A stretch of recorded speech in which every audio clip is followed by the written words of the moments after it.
Bahujan Samaj party के महासचिव सतीश चंद्र मिश्रा ने वाराणसी में प्रबुद्ध जन सम्मेलन किया तो वहीं सोनभद्र में ब्राह्मणों को लुभाने पहुंचे। इस दौरान सतीश चंद्र मिश्रा ने काशी आकर 2022 में बहुजन समाज पार्टी की जीत के लिए रुद्र महायज्ञ का विशेष अनुष्ठान करवाया। यही नहीं, इस दौरान उन्होंने मीडिया से रूबरू होते हुए ब्राह्मणों का सम्मान लौटाने की बात पर भी जोर दिया। बहुजन समाज पार्टी के राष्ट्रीय महासचिव सतीश चंद्र मिश्रा ने काशी में विशेष अनुष्ठान का आयोजन भी किया, जबकि उनका रुद्र महायज्ञ 21 ब्राह्मणों के साथ देर शाम तक चला। कहा जा रहा है कि 2022 में बहुजन समाज पार्टी की विजयी कामना के लिए इस रुद्र महायज्ञ का आयोजन राष्ट्रीय महासचिव ने किया था। रुद्र महायज्ञ का विशेष अनुष्ठान के माध्यम से बहुजन समाज पार्टी की जीत की कामना की गई। अब बहुजन समाज पार्टी के स्टेज पर परशुराम के फोटो और उनके नारे भी लगते हैं। यही सांस्कृतिक आक्रमण है जिसके खिलाफ महात्मा ज्योतिबा फुले, पेरियार रामास्वामी नायकर, डॉक्टर बाबा साहब अम्बेडकर समेत तमाम महापुरुषों ने इसका विरोध किया था। लेकिन मायावती ब्राह्मणों के वोट के चक्कर में ये सब जायज ठहराती है। ये चिंता का विषय है। ब्राह्मण धर्म ग्रंथों में परशुराम खास और आदरणीय चरित्र के रूप में सामने नहीं आते हैं। राम और कृष्ण की तरह उनकी व्यापकता हिंदू समाज में नहीं है। लेकिन हाल ही के वर्षों में ब्राह्मणों के एक वर्ग ने रक्तरंजित फरसा या कुल्हाड़ी थामे क्रोधित परशुराम को अपने जातीय प्रतीक के रूप में पेश करना शुरू किया। ऐसा लगता है कि वे अपने पूर्वजों में किसी बलशाली और आक्रामक प्रतीक की तलाश कर रहे थे और उन्हें परशुराम मिल गए। इस छवि को उन्होंने ब्राह्मणत्व का प्रतीक बना लिया।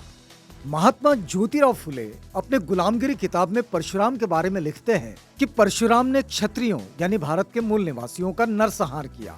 उसने लाचार महिलाओं से उनके बच्चे छीन लिए और उनका वध कर दिया। वह एक कदम और आगे बढ़ गया। उसने यहाँ वहाँ भागती फिर रही गर्भवती क्षत्रिय महिलाओं को खोज निकाला और उन्हें कैद कर लिया। जब उसे पता चलता है कि उन्होंने किसी बच्चे को जन्म दिया है तो परशुराम वहाँ जाता और उन्हें मार डालता। ये 25वें पेज पर लिखा है। फिर उसके बाद वे लिखते हैं कि अब तक के पूरे इतिहास में परशुराम जैसा स्वार्थी, बदनाम, क्रूर और अमानवीय दूसरा चरित्र खोज पाना मुश्किल है। उसकी हिंसा के सामने नीरो, अलारिक जिसने रोम का नाश किया था, और मैकियावेली के कर्म फीके पड़ जाते हैं। ये पेज नंबर 31 पर लिखा गया है। उसके बाद महात्मा ज्योतिराव फुले लिखते हैं कि स्वभाव की बात करें तो परशुराम उद्दंड, दुष्ट, हृदयहीन, मूर्ख और निष्ठुर था। वो अपनी माँ की हत्या करने में भी नहीं हिचकिचाया।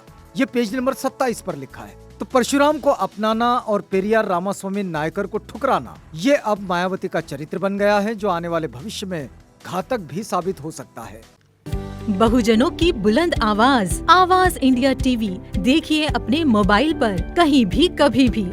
आज ही आपके एंड्रॉइड प्ले स्टोर और एप्पल iOS ऐप स्टोर से आवाज इंडिया टीवी का ऐप डाउनलोड करें और देखिए आवाज इंडिया टीवी के लाइव प्रोग्राम आपके मोबाइल पर।